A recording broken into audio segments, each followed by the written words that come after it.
రాష్ట్రాన్ని అభివృద్ధి పథంలోకి తీసుకువెళ్లాలని చంద్రబాబు పడే తపన నాకు ఆదర్శం కలిగించింది. ఆయన ఇన్ని దశాబ్దాల ఆయన సుదీర్ఘమైన అనుభవం కానీ అడ్మినిస్ట్రేటివ్ కేపబిలిటీస్ కానీ చంద్రబాబు నాయుడు గారిది చాలా అమోఘం. ఆయన నిద్రాహారాలు లేకుండా ఆయన పడే తపన చాలా మందికి అనవసరం అనిపిస్తుంది. కానీ ఆయన పొద్దున్న లేచినప్పటి నుంచి సాయంత్రం వరకు, ఎందుకంటే నేను ఆయన విలువ ఎప్పుడు తెలుసుకున్నానంటే, నేను పార్టీ పెట్టి నేను నలిగిన తర్వాత నాకు ఆయన మీద అపారమైన గౌరవం పెరిగిపోయింది.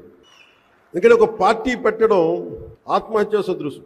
అనేక లక్షల మందిని ఒక ఏకతాటిపైన నడిపించడం, ఒక భావంపై నడిపించడం, తద్వారా ప్రజలకి మేలు చేయడం, వాళ్ళ అభివృద్ధి పై వైపు తీసుకెళ్లడం చాలా కష్టసాధ్యమైన విషయం. ప్రత్యేకించి నేను ఆయన తెలియజేస్తూ ఉంటాను, ఒక 4 దశాబ్దాల సుదీర్ఘమైన అనుభవం ఉన్న పార్టీని నడపాలి. మీ మీద మీ పార్టీ వ్యక్తులకి ఆశలు ఉంటాయి, ఆశయాలు ఉంటాయి, వాటిని నడుపుకుంటూ తీసుకెళ్ళాలి.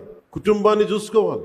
తన కుటుంబం కాకుండా 5 కోట్ల మంది కుటుంబాలను చూసుకోవాలి. ఆయన అన్ని రకాలుగా ఇబ్బంది పెడతారు. అవన్నీ తట్టుకుంటా ఉన్న 24 గంటల సమయాన్ని నిరంతరం 5 కోట్ల మంది ప్రజలకి ఎలాగ దాన్ని ఉపయోగించాలని ఆలోచించే విధానం చూస్తే నిజంగా మనస్ఫూర్తిగా నాకు ఆయనకి హ్యాట్స్ ఆఫ్ పలకాలనిపిస్తుంది ఈరోజు.